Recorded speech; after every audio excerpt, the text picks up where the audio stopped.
For 6 years, my world had revolved around a single person, Clara Monroe. I had dedicated a significant portion of my young life to pursuing her, enduring everything from indifference to outright scorn. I even took a knife for her once, a foolish act of devotion that left a scar on my skin and a deeper one on my pride. But no matter what I did, she despised me. When a second chance at life was unexpectedly granted to me, I made the conscious decision to let her go. This resolve was tested when the Monroe and Vance families gathered to propose the arranged marriage between us. Without hesitation, I deferred the opportunity to my stepbrother, Evan. Everyone in the room, including Clara herself, seemed to believe it was some kind of elaborate tactic, a way of playing hard to get. A faint, mocking smile touched her lips, and her delicate brow furrowed in what looked like mild amusement. I looked at her directly and said with all the sincerity I could muster, "I'm serious. I'm not in love with Clara Monroe anymore." Clara's composed expression faltered, her eyes widening slightly as a tremor ran through them. "What did you just say?" she asked, her voice barely a whisper.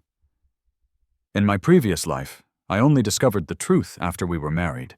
She had always been in love with my stepbrother, Evan. Our marriage was a cold and silent affair, a pool of stagnant water where my affection went to die. She was distant, her words clipped, her presence a constant, chilling reminder of my failure to win her heart. The only time I ever saw a genuine smile grace her lips was when she caught sight of Evan. It wasn't until I was on my deathbed that the still waters of our marriage were finally stirred, and it wasn't because of me. It was because of Evan. His own marriage had become turbulent, and he frequently turned to Clara for solace. A single phone call from him was enough to make her abandon our home in the middle of the night, time and time again. This pattern inevitably led to a massive confrontation between us. "Clara, have you forgotten?" I had pleaded with her, my voice raw with desperation. "I am your husband!" Her expression was placid, her thin lips barely moving as she delivered the final blow.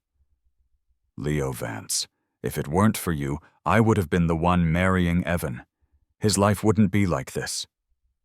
She paused, her eyes like chips of ice. "Legally, you are my husband, but in my heart, Evan will always be the only one." I had fallen in love with Clara Monroe when I was 16, pursuing her with a relentless, almost foolish optimism. She was known throughout our school as the untouchable Ice Queen. Despite my own confidence, my looks, and my accomplishments, she never gave me so much as a second glance. Then, when I turned 22, our families decided to formalize an alliance through an arranged marriage. As the true heir of the Vance family, with Evan being only my stepmother's son, the choice was mine. Blinded by my love for Clara, I had eagerly agreed. Had I refused, the honor would have passed directly to Evan. In that life, Clara and Evan's constant communication eventually drove Evan's wife, Diana, to madness. In a fit of jealous rage, she kidnapped both of us. When forced to choose who would be saved, Clara didn't hesitate. She chose Evan. I died under Diana's knife. When I woke up, the world had rewound. I was 22 again. It was the night before the final details of the marriage to Clara were to be announced, and it was also her birthday. In my past life, I had used this day to orchestrate a grand confession of my feelings. It was painfully clear now that even though Clara didn't like me, she had invited me to her party for one reason: to ensure Evan would be there. For 6 long years, I had chased her, and she had grown utterly sick of my presence. Only now, with the clarity of hindsight, did I understand that her annoyance stemmed from the fact that the person she truly wanted was my stepbrother, who was always by my side. She couldn't stand the thought of any rumors about us causing a misunderstanding with Evan. And there I was, stubbornly and blindly pursuing her. Clara had invited a large crowd to her birthday party, held at the sprawling Monroe family estate. As I made my way through the throng of guests, I overheard her best friend Chloe teasing her. "So, is that lovesick puppy Leo Vance coming today?" Chloe asked with a smirk. "Clara, aren't you worried Evan will get the wrong idea if you invite Leo?" A small, calculated smile played on Clara's lips. "Evan is too timid. He wouldn't dare come by himself. If his stepbrother isn't here, he won't show up either." So it was true. I was just a ticket for Evan's admission. Chloe pressed further. "Clara, why don't you just tell Leo that you're in love with Evan?" Clara considered this for a moment before replying, her voice low. "I can't. Evan is shy and kind-hearted. I'm worried that if Leo finds out I like Evan, he'll bully him." Hearing her words, a cold, bitter laugh escaped my lips. I navigated around their small circle and walked toward a larger group of people. I grabbed a few small cakes from a platter and a glass of juice, then found a seat with some old acquaintances. Clara was an imposing figure, tall and slender in a black bespoke pantsuit that accentuated her sharp angles. Her face was a mask of cool indifference, her delicate features framed by a pair of piercing, narrow eyes. Her gaze eventually found me across the room. Within our shared social circle, my infatuation with Clara was public knowledge, an open secret that everyone discussed. I had never seen any shame in pursuing someone I liked. Before my father passed away, he taught me to always fight for what I wanted with everything I had. So I liked Clara, and I pursued her. Chloe's voice, though not loud, carried just enough for me to hear her next comment. "How long do you guys bet Mr. Vance will be clinging to Clara today?" Another voice chimed in with a laugh. "Is that even a question? He'd stick to her like glue if he could." Clara glanced in my direction, her expression hardening with a clear hint of disgust. If the old me had seen that look, my heart would have physically ached. Now, seeing it, I felt absolutely nothing. The disgust in her eyes only melted away when Evan finally made his appearance. After a brief look in her direction, I turned my gaze away.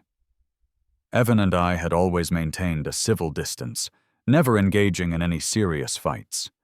But I knew now that behind my back, he had been subtly plotting against me for a long time. He was fully aware of my feelings for Clara, yet he deliberately cultivated a close relationship with her, making her fall for him.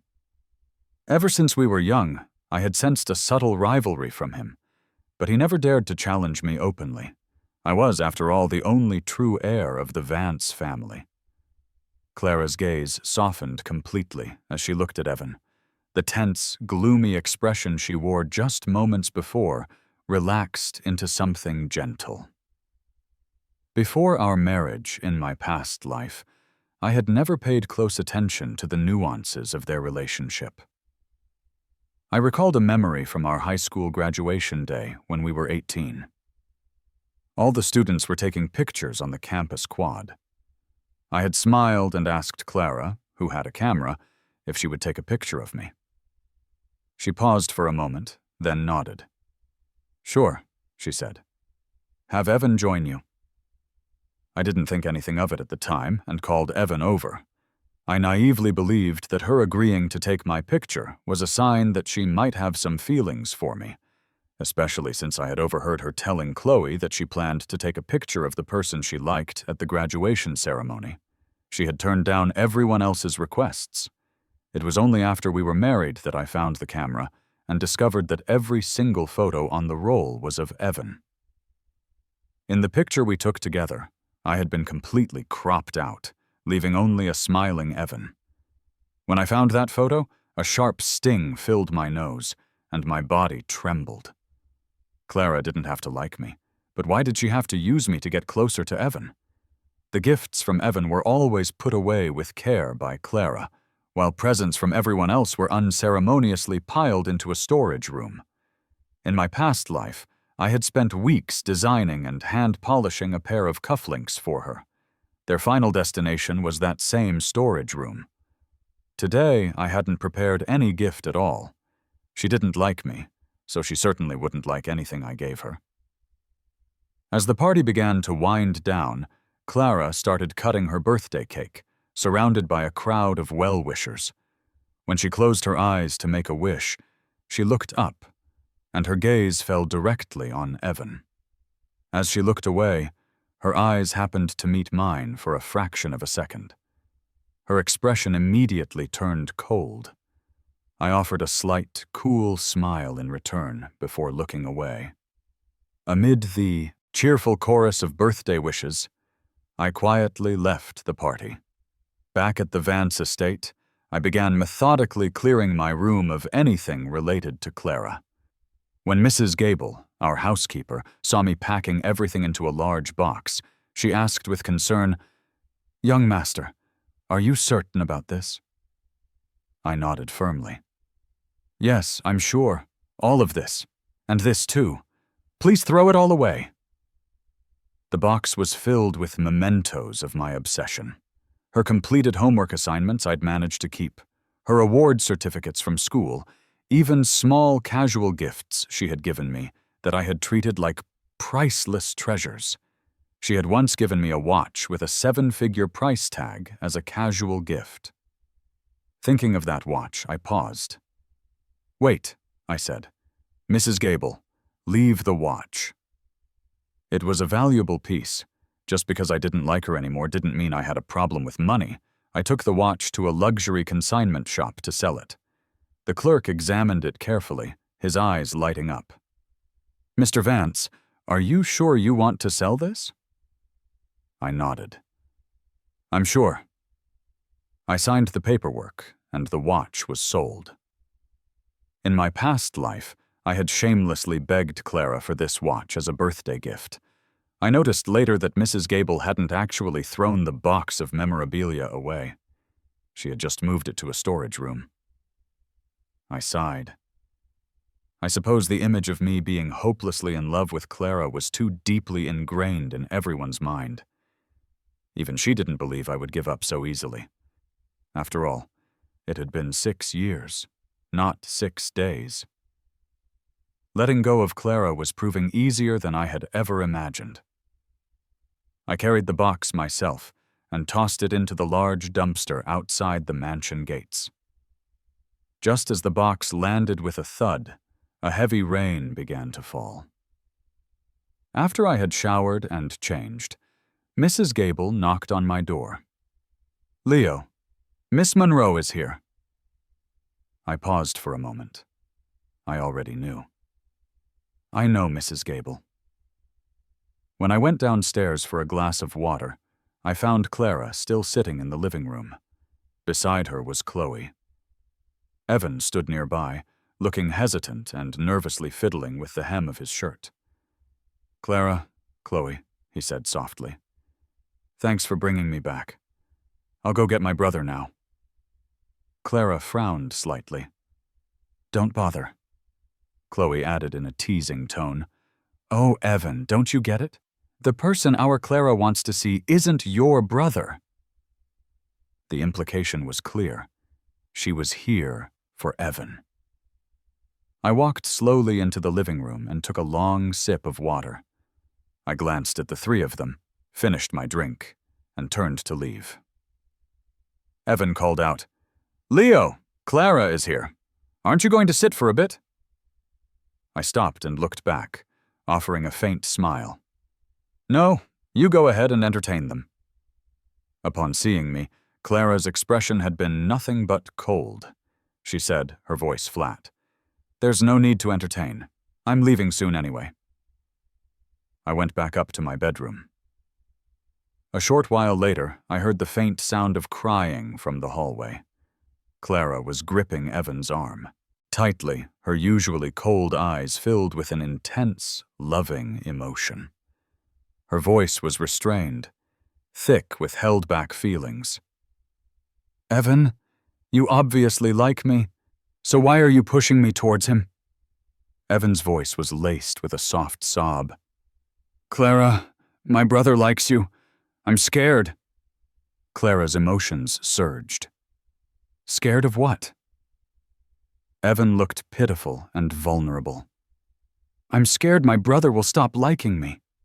I'm scared that if he finds out you like me, he'll bully me." Clara sighed softly. "He won't. Be with me, and I won't let him bully you." Hearing her words, a cold smile tugged at my lips. From the moment Evan entered the Vance family and took our name, I had never said a single harsh word to him, let alone bullied him. He knew I loved Clara, yet he would say these ambiguous things to her to tarnish my reputation. What a perfect pair of star-crossed lovers. I turned and went back into my room. I opened all my social media apps and systematically blocked Clara's accounts. Just as I decided I was done with Clara, she started appearing in my life with more frequency. Clara and her friends had a weekly get-together at a private club.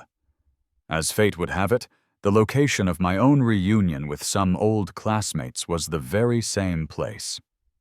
We ran into each other in the elevator.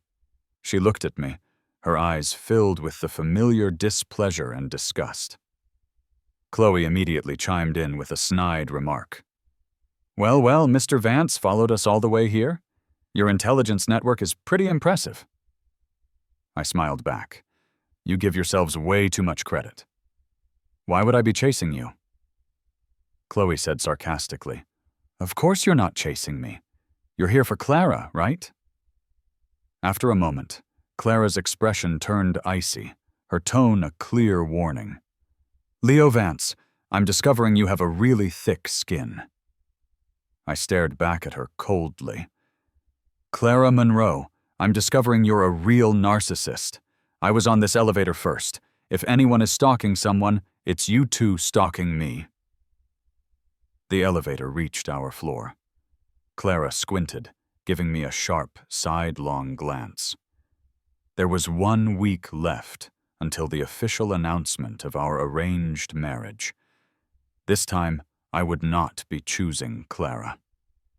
After being reborn, I often found my mind drifting back to high school, where I started to see the early traces of Clara's feelings for Evan. The school had organized an outdoor field trip, during which I slipped and fell down a small hill. Someone ran to get a teacher and the school nurse. Clara arrived before any of them. She looked nervous, a thin layer of sweat on her forehead. When she saw it was me on the ground, she let out a sudden, audible sigh of relief. She turned and asked the student who had gone for help, "Didn't you say a Vance boy fell?" The student looked confused and nodded. "Yeah, Leo Vance fell." Chloe arrived shortly after and said to Clara, "Clara, the one who fell was Leo Vance, not Evan." Clara's crush on Evan had started all the way back then. She had liked Evan for just as long as I had liked her. A week later, on the day of the official announcement of the Monroe-Vance marriage, I was deliberately late. My tardiness shocked everyone. Whispers began to circulate that Clara would lose her temper and reject the marriage on the spot. I entered with a slight smile. "Sorry I'm late." The banquet officially began. Looking at the exquisitely beautiful woman in front of me, my past life flashed before my eyes like a sped-up film. When I looked at her again, my resolve was firm. I said clearly, "I am withdrawing from this marriage." Her expression remained indifferent, but the crowd turned to look at me in astonishment. Chloe's tone was mocking. "Leo Vance, playing hard to get, are we?" I spoke seriously, my voice carrying through the quiet room. I'm not in love with Clara Monroe anymore. That's why I'm withdrawing from the marriage. Clara's head snapped up, a flicker of genuine panic in her eyes. Evan came to my side and whispered, "Leo, haven't you always loved Clara? Don't be so rash." I turned to him, looking down at his pleading face. "I did love Clara Monroe, but I don't love her anymore. Do you understand?" Leaning closer to Evan, I gave a small, knowing smile. "Evan, don't you like her? You've said quite a few bad things about me to her, haven't you?" As I spoke, I watched the color drain from his face. He quickly regained his composure, his eyes welling up with tears. Clara's brow furrowed tightly as she stepped in front of Evan, shielding him from me. She looked at me with that same indifferent gaze, her tone slow and deliberate. "Leo Vance, your love has caused me a great deal of trouble. A man should have some self-respect." Chloe, standing beside Clara, exclaimed in shock, "Is Leo serious? Did what you said push him too far? Did he really give up on you?" I snorted softly, meeting Clara's eyes. My voice was firm. "Clara, I said I really don't love you anymore. Don't worry, I won't bother you again." Clara suddenly trembled, her pupils contracting sharply. In that split second, our eyes met, and she saw the look in mine. It was calm and resolute. The desperate, pleading emotion that used to be there was completely gone.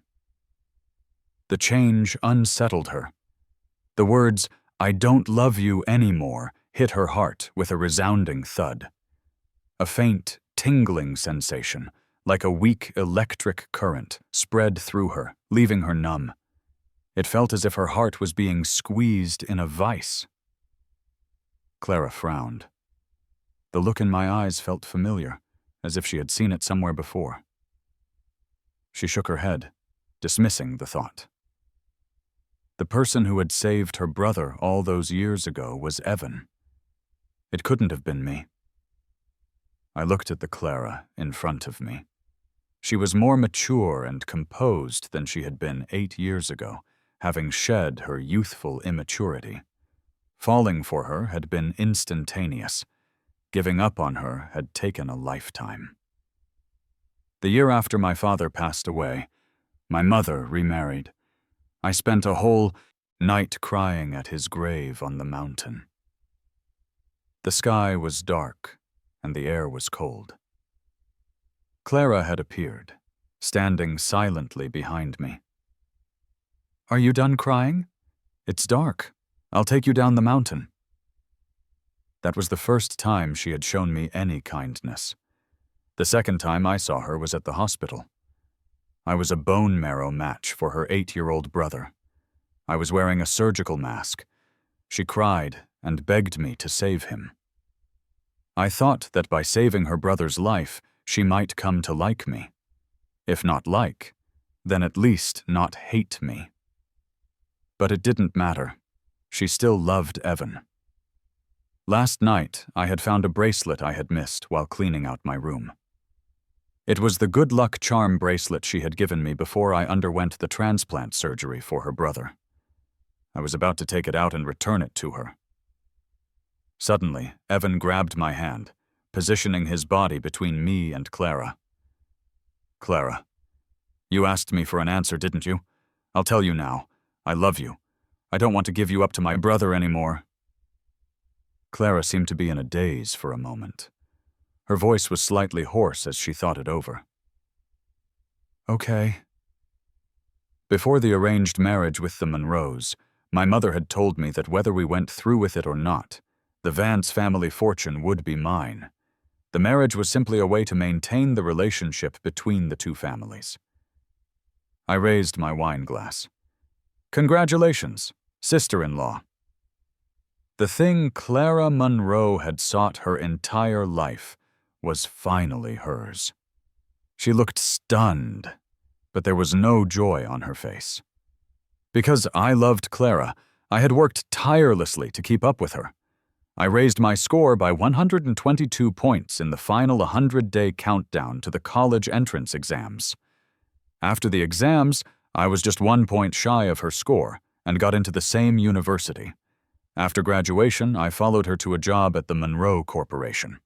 I ran into her assistant, Mr. Wu, while taking the elevator to her office. His expression was hesitant and complex. "Mr. Vance," he began, "Ms. Monroe said you're not allowed in her office anymore." I smiled and asked him, "Anything else?" Mr. Wu took a deep breath. "She also said to stop bringing her breakfast. You should go downstairs." I nodded. "I'm not here to bring her breakfast. I'm here to resign. Since I ran into you, could you please give my resignation letter to Ms. Monroe?" Mr. Wu took the letter from me, his expression skeptical. After reading the black and white text, he looked up at me with surprise. I raised an eyebrow. "I'm serious. Please give it to your boss." Mr. Wu went up to the 22nd floor, and I went back the way I came. Half an hour after returning to my desk, I received the approval for my resignation. Mr. Wu had always been efficient. When they found out I was leaving, my colleagues threw me a farewell party. After a few drinks, I went to the restroom. As luck would have it, I ran into Clara. I instinctively tried to avoid her, but she caught me in her peripheral vision. "Leo Vance."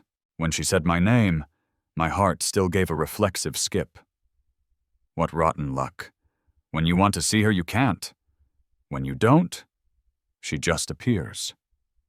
I let out a soft, and walked past her confidently. She didn't say anything else. After washing my hands, I was about to leave when she suddenly spoke. "What are you doing here?" I pointed towards the private room. "A get-together with colleagues. You know, a party with your employees." As I turned away, she said, "Get home early." I didn't say anything, and went back to the party. After completing all the paperwork, I officially resigned. The moment I stepped out of the Monroe Corporation building, I deleted her contact information. When I got back to the Vance estate, my grandmother immediately pulled me aside. "Leo, sweetie, Grandma has a friend whose granddaughter is very pretty. Would you like to meet her?" I chuckled softly. My grandmother's eyes crinkled. "Is that a yes?" I shook my head. "Oh, come on. Just meet her once. I promise if you don't like her, Grandma won't force you. It's good for you young people to connect." My grandmother had never liked Evan or his mother, but as long as they didn't cross any major lines, she kept her opinions to herself. She suddenly sighed. "You still can't get over that Clara girl, can you?" I smiled. "Grandma, I really don't like her anymore." My grandmother's rough hand stroked my head, her tone gentle. "Grandma has seen a lot in her life. You would have a hard time with her. To be blunt, she probably likes Evan. Sigh, that girl has no taste." I playfully whined, "Grandma, I really don't like her anymore. I'll meet your friend's granddaughter. But if we don't click, you can't push me into any more blind dates. I want to go to the overseas branch to learn. Is that okay?" My grandmother's eyes narrowed into a smile. "Yes, of course." We met at a tea house, a popular spot for business meetings that was secluded and quiet. I recognized Lily at a glance, and she recognized me. We chatted for a while and got along quite well. Neither of us was desperate to get married, so the conversation flowed easily. Before leaving, we ran into Clara and Chloe. Chloe let out a jeer. Well, you followed us all the way here, and here I thought you'd actually given up." Lily slowly walked up from behind me and stood by my side, raising an eyebrow. "Who's this?" she asked. I smiled and introduced her. "That's Clara Monroe, my sister-in-law." Clara's eyes flickered, and she froze for a moment. Chloe was stunned too. "They never expected me to introduce her that way," I added. Don't be so full of yourselves. Clara's mother had always been good to me. Even though I didn't like Clara anymore, I still kept in touch with her mother. Soon, it would be her birthday. I had someone custom order a watch for her from abroad. I had felt a genuine mother's love from her. On the day of her birthday, I gave the gift to my grandmother to deliver. I didn't go myself. Every year, for her mother's birthday, I had been exceptionally attentive. In the evening, I received a call from Clara. I had deleted her number but hadn't blocked it. "Leo, it's my mom's birthday today. She asked me to call and see if you're coming." I declined politely. "No, I can't. Please wish your aunt a happy birthday for me." Clara was surprised when she didn't see me. She asked her mother, who told her, "Oh, you mean Leo? He said he had something to do and couldn't make it. He had the old Mrs. Vance bring me a watch. It's quite beautiful." Clara paused, then nodded. She had used her mother as an excuse to invite me, but I had refused and even changed how I addressed her mother. I used to call her Mom with every other word. Her mother was happy about it. She had lost a son, and I had donated bone marrow to him and lost my own father at a young age. When Clara heard me call her mother Auntie, she was slightly lost in thought. It wasn't until I cheerfully said I had to go that she snapped back to reality. My father's grave was very close to Clara's brother's. When I went to pay my respects to my father, I also visited her little brother's grave. He had been a well-behaved, adorable little boy. When I donated bone marrow for him, he was the one comforting me, puckering his little lips and blowing on my hand. "Brother, Mommy said if you blow on it, it won't hurt. I'll blow on it for you." He also took out a nearly melted milk candy from his pocket for me. "If you eat candy, the medicine won't be bitter." Before the surgery, he secretly slipped a Bodhi seed bracelet into my hand. "This will protect us, you know. My sister said so." I smiled and accepted it. That was the last time I saw him.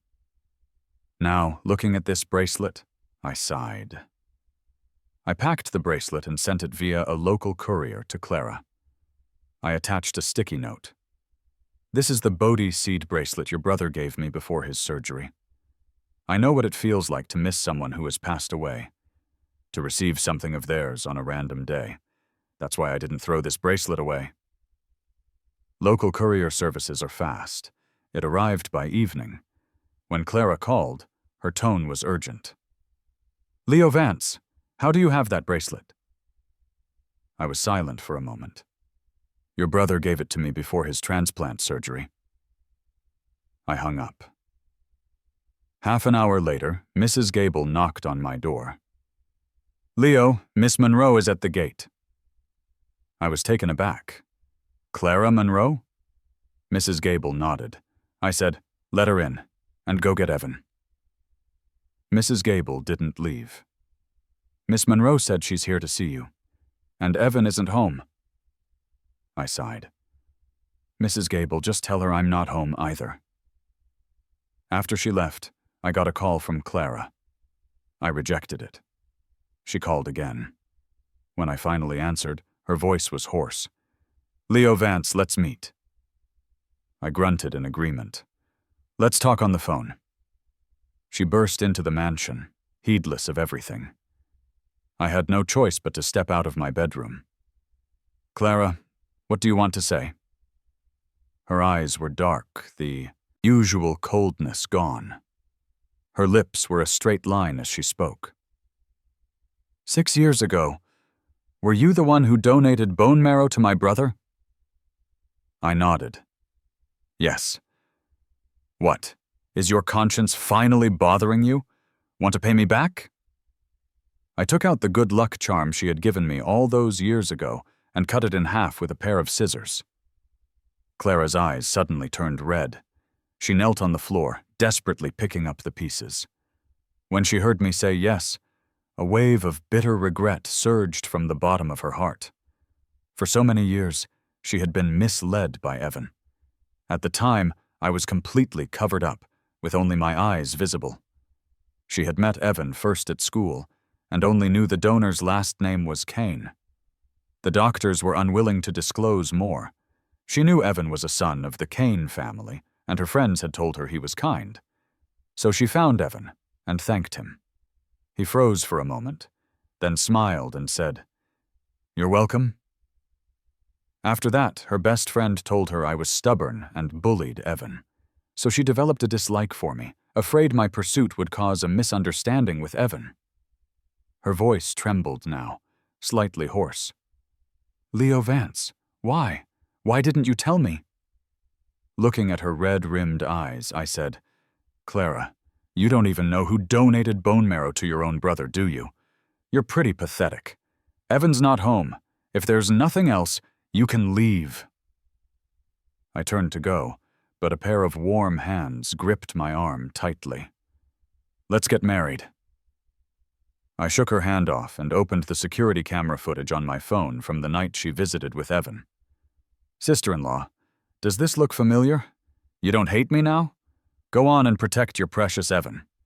Oh, by the way, since I'm the bad guy in your eyes, I don't mind playing the part.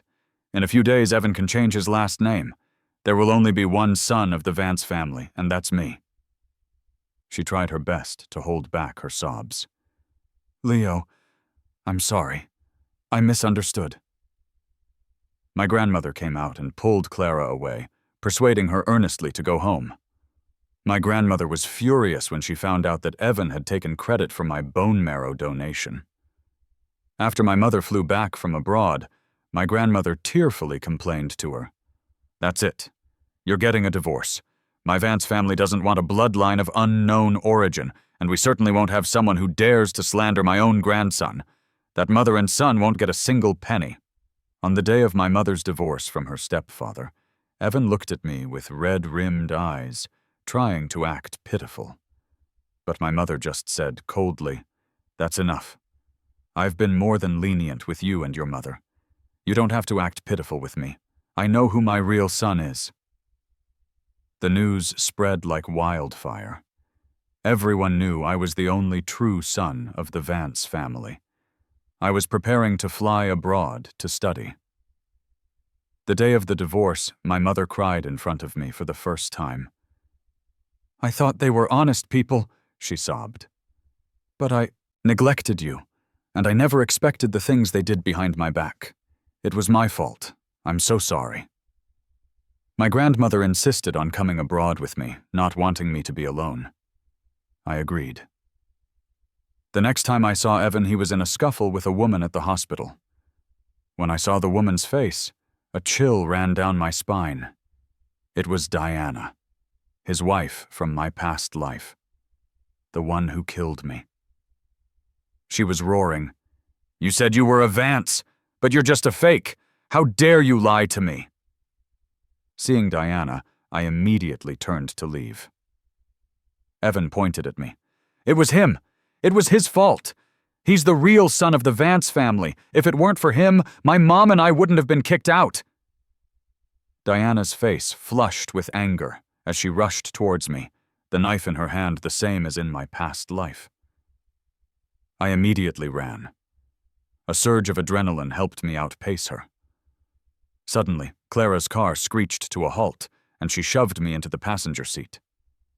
She walked towards Diana, her eyes red. She grabbed the blade with her bare hands. Blood trickled out. Diana yanked the knife free and stabbed towards Clara's heart. At the last second, Clara managed to throw the knife into a storm drain before subduing Diana. After bystanders restrained Diana, Clara collapsed. She looked at me and smiled, her lips forming the words, "I finally saved you." Isabel was rushed to the emergency room and was unconscious for 3 days. My grandparents rushed over, hugging me tightly. My grandfather, who rarely smiled, had red-rimmed eyes. I couldn't imagine the heartbreak they must have felt in my past life. Clara was in a coma for a week. Just as she was about to be declared brain dead, she woke up. Her voice was weak as she asked her mother, "Mom, where are my birthday gifts?" her mother cried with joy. "They're all in the basement. What are you looking for?" Clara had dreamed. She dreamed that I was dead. She dreamed that she had been reborn. But when she came back, I had already rejected the marriage. She felt an inexplicable sense of unease and rushed to the hospital where I had died in her past life, where she saw Diana chasing me with the knife. In her coma, she dreamed of both our lives in their entirety. She managed to force out a few words. "A pair of cufflinks, with my name engraved on them." It was a birthday gift from me in our past life. Her mother sent people to search all night, but couldn't find them. Isabel's eyes welled with tears. "Mom, I want to go home. I'll find them." Still injured, she searched for the cufflinks all night, but she couldn't find them. In her past life, I had confessed my love to her with those handmade cufflinks, and she hadn't cherished them. Clara's mother called me. "Leo, I'm begging you. Can you please come over? The birthday gift you gave Clara, a pair of cufflinks, is missing. She's been looking for it non-stop." I sighed softly. "Auntie, I didn't give her a birthday gift this year. You don't have to look for them." By the time she called, I was already at the airport. Clara rushed there, still injured.